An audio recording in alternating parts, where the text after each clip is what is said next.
Sir, हो गया, ठीक। Good morning sir. Good morning. Sir, आज का शिक्षण कार्य शुरू किया जाए। Yes sir. Yes sir. आज क्लास में नारायणी सिंह भी मौजूद हैं क्या?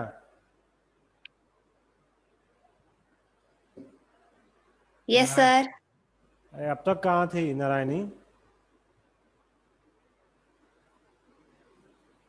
हम्म। Good afternoon sir. Good afternoon. आप सभी लोग अपना अपना माइक बटन को अनम्यूट करिए, वीडियो ओपन करिए। आयुष, गाना बजाने के लिए बेटा नहीं कहे हैं, वीडियो ओपन करने के लिए कहे हैं।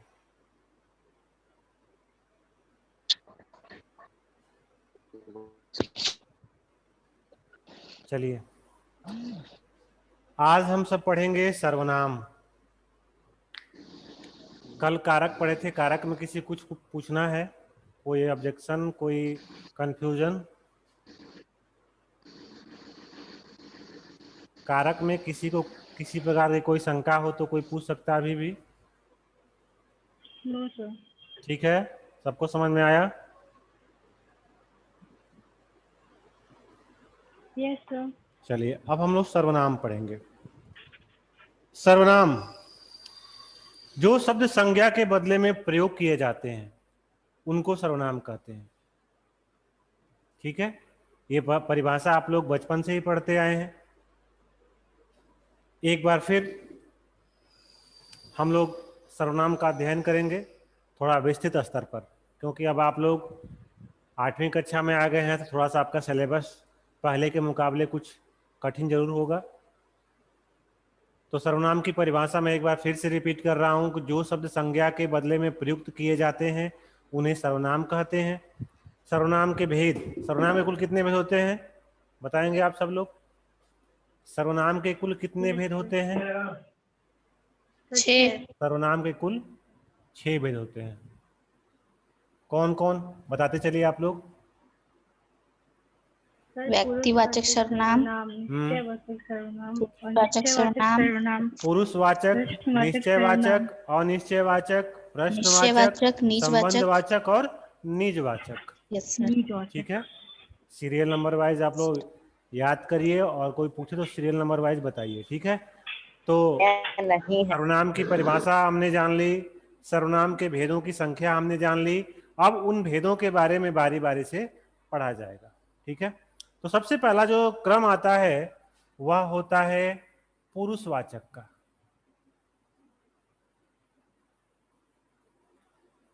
पुरुषवाचक सर्वनाम, इसकी परिभाषा कोई बताना चाहेगा? किसी को याद हो तो बता सकता है। इसकी परिभाषा कोई बताना चाहेगा आप लोगों में से कोई भी?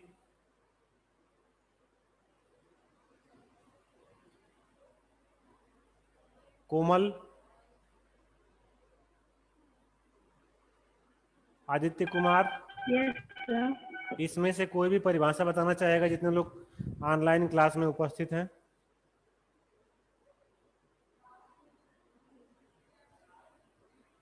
बोलिए।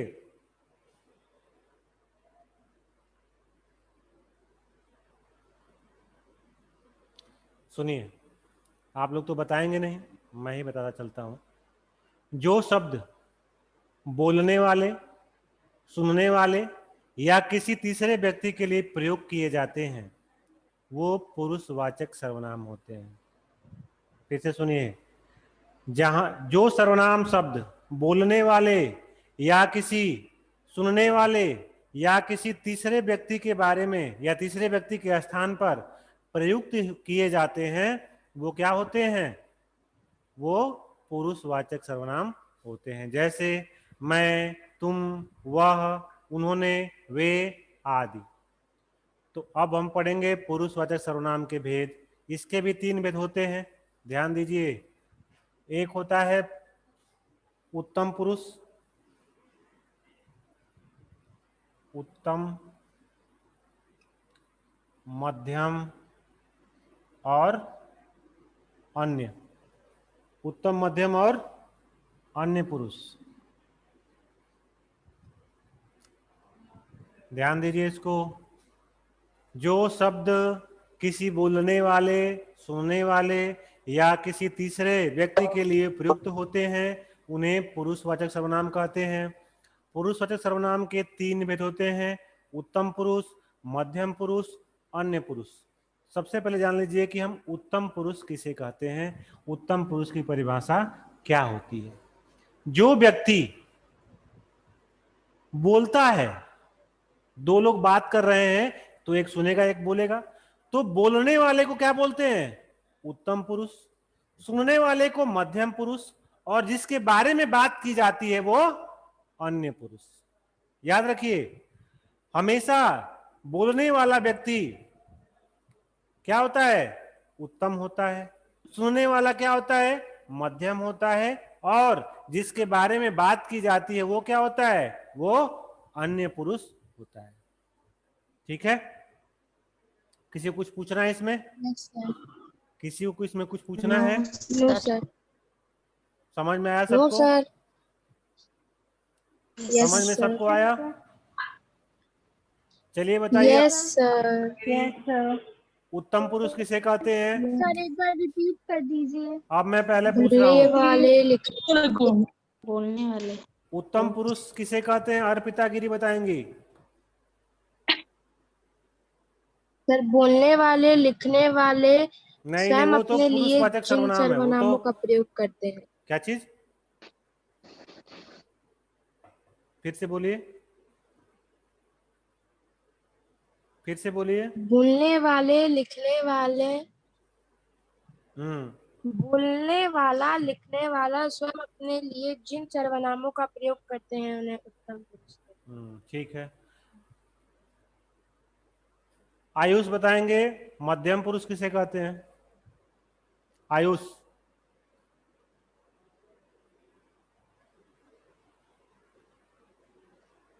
आयुष। सर हम बताएं? हाँ बताओ। वक्ता या लेखक सुनने वाले अथवा पढ़ने वाले के लिए जिन सर्वनाम शब्दों का प्रयोग करते हैं उसे उन्हें मध्यम मध्यम पुरुष पुरुष। वाचक सर्वनाम कहते हैं। ठीक है, फिर से सुन लीजिए सर्वनाम की परिभाषा। संज्ञा के बदले में प्रयुक्त किए जाने वाले शब्दों को सर्वनाम कहते हैं।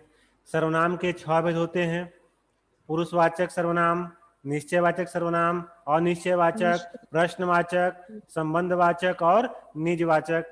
पुरुषवाचक सर्वनाम वो होता है जहां जो सर्वनाम शब्द बोलने वाले, सुनने वाले या किसी तीसरे व्यक्ति के लिए प्रयुक्त किए जाते हैं उन्हें पुरुषवाचक सर्वनाम कहते हैं।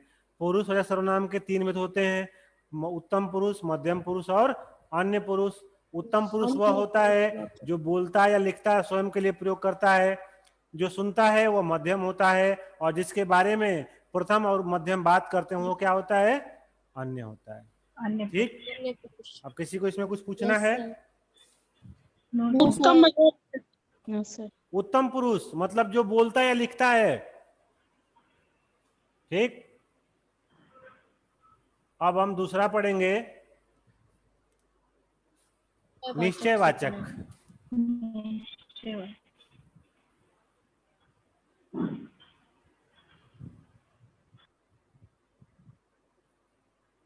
निश्चयवाचक सर्वनाम। निश्चय मतलब एकदम श्योर होगा, समझ में इतना तो आ ही रहा है, एकदम सुनिश्चित होगा कि नहीं यही शब्द आएंगे तो निश्चयवाचक सर्वनाम कहा जाएगा। जैसे जो सर्वनाम शब्द पास या दूर की वस्तु या व्यक्ति की ओर निश्चय पूर्वक संकेत कर रहे हों, मतलब जिन सर्वनाम शब्दों के द्वारा पास या दूर की वस्तुओं पर निश्चय पूर्वक संकेत किया जाता हो उन्हें क्या कहते हैं, निश्चयवाचक सर्वनाम कहते हैं। जैसे वह मेरा भाई है,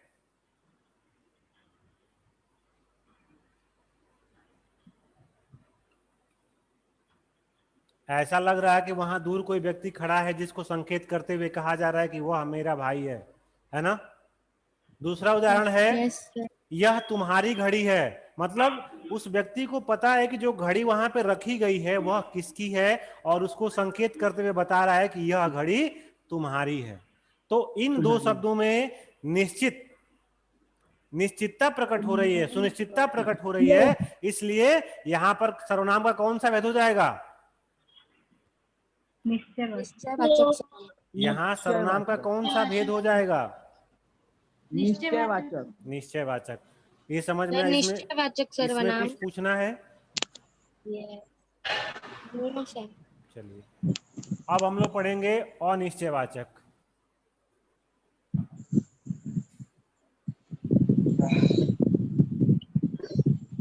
यह सर्वनाम का तीसरा भेद है, अनिश्चयवाचक। पहले का ठीक उल्टा। पहले में यह था कि जिन सर्वनाम शब्दों के द्वारा किसी पास की या दूर की व्यक्ति या वस्तु की ओर निश्चित पूर्वक संकेत किया जाए वह निश्चयवाचक होता है। लेकिन इसमें क्या होता है? जिन सर्वनाम शब्द किसी अनिश्चित व्यक्ति या वस्तु का बोध कराते हैं, जिन सर्वनाम शब्दों से किसी अनिश्चित वस्तु या व्यक्ति के बारे में बोध होता है उसे अनिश्चयवाचक सर्वनाम कहते हैं। जैसे कोई आया था,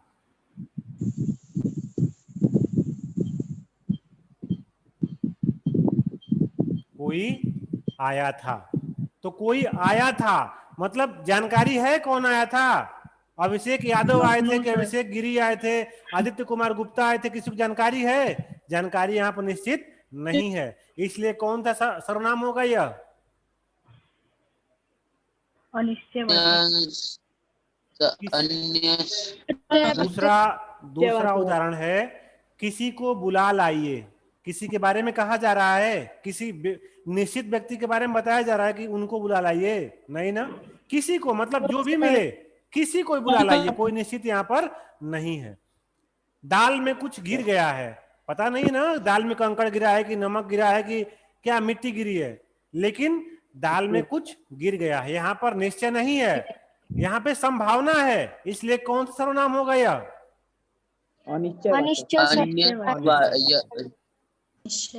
इसमें किसी कुछ पूछना है? No sir. चलिए अब चौथा है प्रश्नवाचक।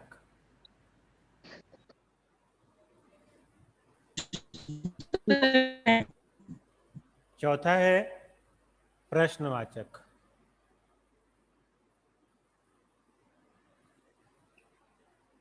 तो प्रश्नवाचक सर्वनाम की परिभाषा क्या होगी? सुनिए।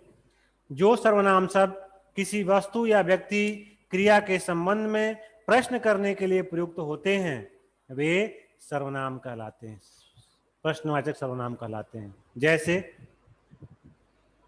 आप क्या चाहते हैं? आप क्या चाहते हैं? देखिए संज्ञा के साथ प्रश्नवाचक शब्द नहीं लगेगा, याद रखिएगा। मोहन क्या चाहता है, ऐसा होगा तो सर्वनाम नहीं कहलाएगा। हमेशा पहला शब्द क्या होगा? सर्वनाम होगा, और उसके बाद क्या होगा? प्रश्नवाचक शब्द होगा। जैसे आप क्या चाहते हैं, आप किससे संतुष्ट होंगे, वहां कौन आया है, ठीक है? तो इस तरह के वाक्य आपको जहां भी मिले तुरंत समझ जाइए कि वह कौन सा सर्वनाम है। सर प्रश्नवाचक। किसी को अभी भी कोई कंफ्यूजन है इस टॉपिक में? सर हाँ बोलिए। No sir. इस टॉपिक में किसी को कोई कंफ्यूजन है? No sir. आगे बढ़े। No sir. No sir. चलिए अब हम पढ़ेंगे संबंधवाचक। पांचवा है संबंधवाचक सर्वनाम।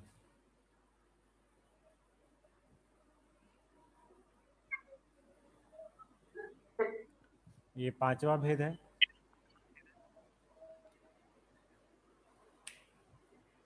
एक चीज इसमें ध्यान रखिएगा, इस सर्वनाम के जो वाक्य होंगे उसमें जो सो, जिनका तिनका, उनका उनका, ये ऐसे शब्द आएंगे। जैसे सुन लीजिए, जो करेगा सो भरेगा, जिन देखा तिन पाया, जिसे उसे, ऐसे शब्द आएंगे तो समझ जाएंगे कि आप लोग ये क्या है?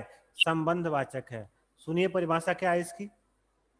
जो सर्वनाम शब्द वाक्य में आए शब्दों का परस्पर संबंध प्रकट करते हैं, मतलब इसमें वाक्य दो खंडों में विभक्त होगा, पहला खंड और दूसरा खंड, और उन दो खंडों को जोड़ने के लिए जो सो, जिनका, उनका, वो वो ऐसे शब्द लगे रहते हैं। फिर से सुनिए परिभाषा।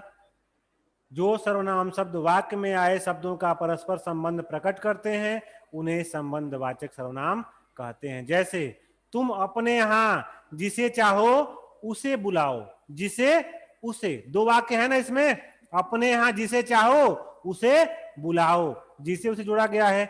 जो जैसा करेगा वो वैसा भरेगा, जैसा वैसा आया इसमें। जिन देखा तीन पाइया गहरे पानी पैठ, जिन तीन आया है ना, जिसने देखा उसने पाया, तो ऐसे शब्द उसमें आते रहते हैं। और इसमें किसी कुछ पूछना है? No sir. No sir. ठीक है। अब आखिरी है निजवाचक सर्वनाम। निज मतलब अपने लिए, निज मतलब अपना, स्वयं का। निजवाचक, निज, ये छठा भेद है सर्वनाम का, निजवाचक। अब देखिए इसको। कर्ता जिन सर्वनाम शब्दों का प्रयोग अपने लिए करता है, कर्ता जिन सर्वनाम शब्दों का प्रयोग अपने लिए करता है वहां पर निजवाचक सर्वनाम होता है। यह काम मैं अपने आप करूंगा, मतलब जो व्यक्ति बोल रहा है वह स्वयं करेगा, तो यहां पर कौन सा सर्वनाम होगा? बोलिए। निजवाचक सर्वनाम। निजवाचक सर्वनाम। इस ऐसे सर्वनाम में क्या लगा रहता है? इसमें अपने आप, स्वयं, खुद, आप ही इत्यादि शब्द प्रयुक्त हुआ रहता है। आप बताइए इसमें किसी को कुछ पूछना है?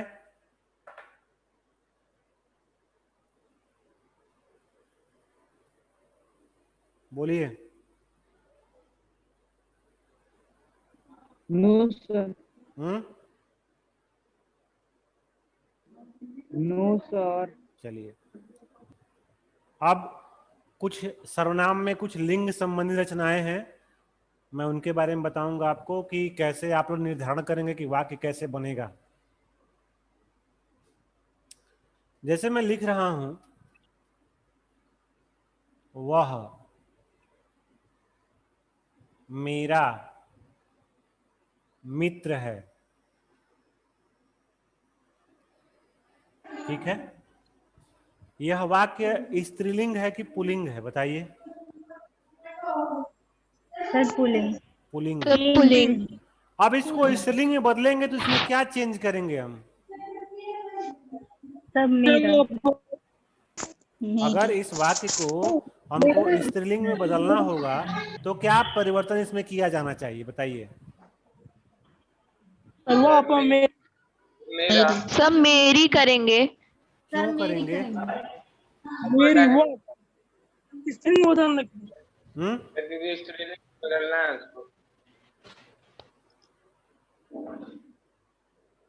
बोलिए।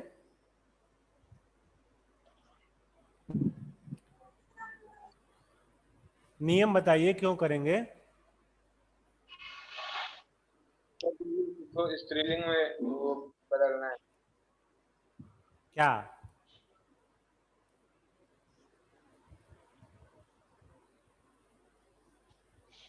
क्या करना है बताइए? अरे थोड़ा दिमाग तो लगाइए थोड़ा सा आप लोग भी। सर उसको मेरा हटा के मेरी करेंगे, स्त्रीलिंग हाँ, में क्यों बदलेंगे। करेंगे? क्यों करेंगे बताइए? नियम यही तो जानना चाहता हूँ, क्यों करेंगे? आप सही बता रहे हैं कि मेरा को मेरी कर देंगे, क्यों करेंगे? लिंक की वजह से सर, लिंक की वजह से। चलिए। सर क्योंकि उसमें आकारांत आया है। आकारांत आया है? नहीं, ये भी नियम नहीं होगा। देखिए, वह मेरा मित्र है, यह पुल्लिंग है, ठीक।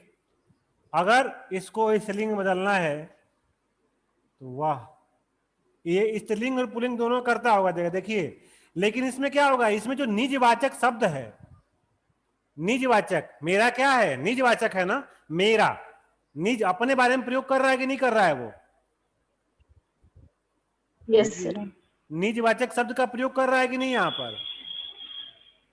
यस संबंध Yes, सूचक है ना, ये संबंध जोड़ रहा है ना। वह मेरी यस सर। मित्र है। एक और नियम बता रहा हूं।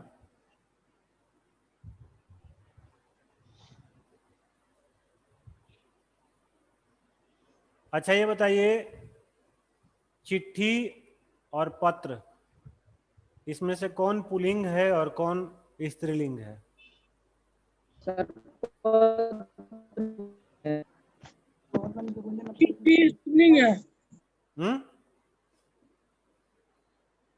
पत्र और चिट्ठी में चिट्ठी कौन स्त्रीलिंग पुल्लिंग है। है, कौन स्त्रीलिंग है? चिट्ठी स्त्रीलिंग है, चिट्ठी स्त्रीलिंग है। स्त्रीलिंग है और पत्र पुल्लिंग है। चिट्ठी स्त्रीलिंग है, पत्र पुल्लिंग है। ठीक, कुछ पढ़ रहे हैं आप लोग। देखिए, ये जो निजवाचक शब्द है, इसी के द्वारा इस वाक्य में लिंग सूचक परिवर्तन आया है। ठीक है, क्योंकि ये जो कर्ता है यह दोनों में प्रयुक्त हो सकता है, यह जो कर्म है यह भी दोनों में प्रयुक्त हो सकता है, लेकिन जो निजवाचक, जो निज सूचक शब्द है, लिंग परिवर्तन में मेरा का क्या हो गया? मेरी हो गया। ध्यान रखिए, कहीं कहीं ऐसे शब्द आते हैं। अब आप लोग इसको बदलेंगे, मित्रा कर देते हैं बहुत लोग। मैं बड़े बड़े लेवल की बात कर रहा हूँ, बड़ी कक्षाओं में, तो वहां पर भी बच्चे गलती करते हैं। ये जो ऐसे वाक्यों में जो निज सूचक शब्द होते हैं, इनको परिवर्तित पुल्लिंग से स्त्रीलिंग में और स्त्रीलिंग से पुल्लिंग में परिवर्तित किया जाता है। ठीक है, इसी प्रकार एक और वाक्य है, मैं सो गया हूं, मैं सो गई हूं। गया गई यहाँ पे तो आप लोग कर लेंगे, क्योंकि यहाँ पे तो लिंग स्पष्ट प्रदर्शित हो रहा है, लेकिन ये थोड़ा सा अटपटा लग रहा था। और किसी को कुछ पूछना है, किसी के मन में कोई प्रश्न हो तो पूछ सकता है। कोई बता दीजिए। चलिए बताइए, मैं का बहुवचन रूप क्या होगा? कर्ता कारक में बताना है आप सबसे मेरा प्रश्न है। मैं या मैंने का कर्ता कारक का बहुवचन रूप क्या होगा? हम दोनों, हमने, हाँ, और हमने, हमने, हम लोग, हम लोगों ने, यह कर्ता का बहुवचन रूप है। चलिए अब बताइए, कर्म का एक वचन, हमें और हमको। मैं शब्द का कर्म का एक वचन क्या होगा? मुझे, मुझको, मुझे, नकल मार रहे हैं आप लोग कहीं से, है ना? मुझे, मुझे, चलिए, मुझे या मुझको, और इसका बहुवचन क्या होगा बताएंगे आप लोग? मुझे, हमें या हम, हमें, हमको, हम लोगों को। हमें, हमको, चलिए, हमें, हमको।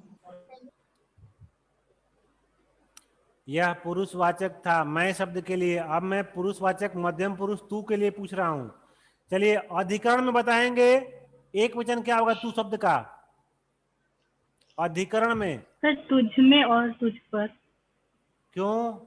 क्यों तुझ में तुझ पर? तुझको तुझसे क्यों नहीं? तुझसे होगा। कैसे होगा? अधिकरण का चिन्ह कहाँ लगाएंगे आप? इसमें अधिकरण का चिन्ह में पर होता है ना?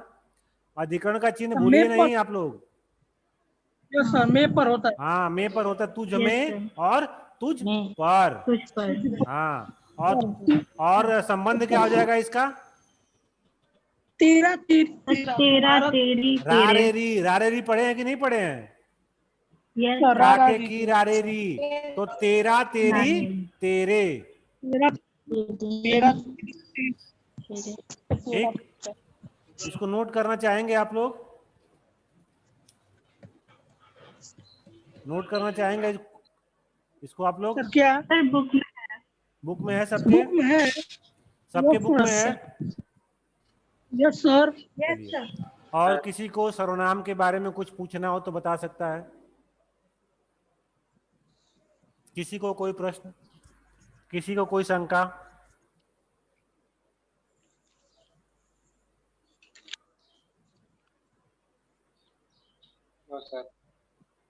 क्या और कुछ सर्वनाम रूप में प्रयोग कैसे करते हैं? किसका? Sir Ramik sir. फिर से बोलिए, आवाज आपकी स्पष्ट नहीं आई।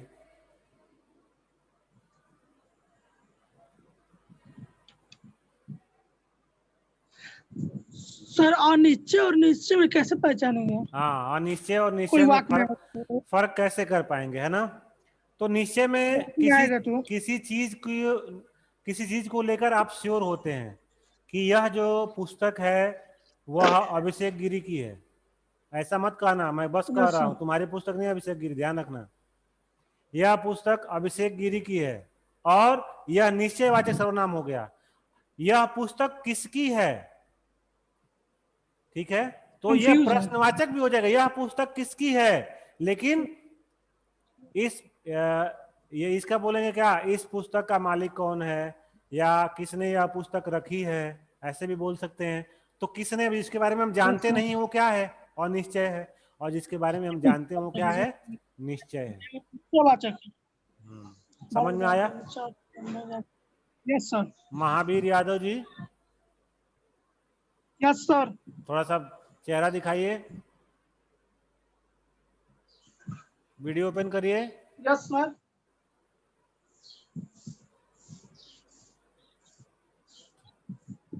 किसी को और कुछ पूछना है? No sir. चलिए, आज के लिए इतना रहने दिया जाए। Yes sir. Yes sir.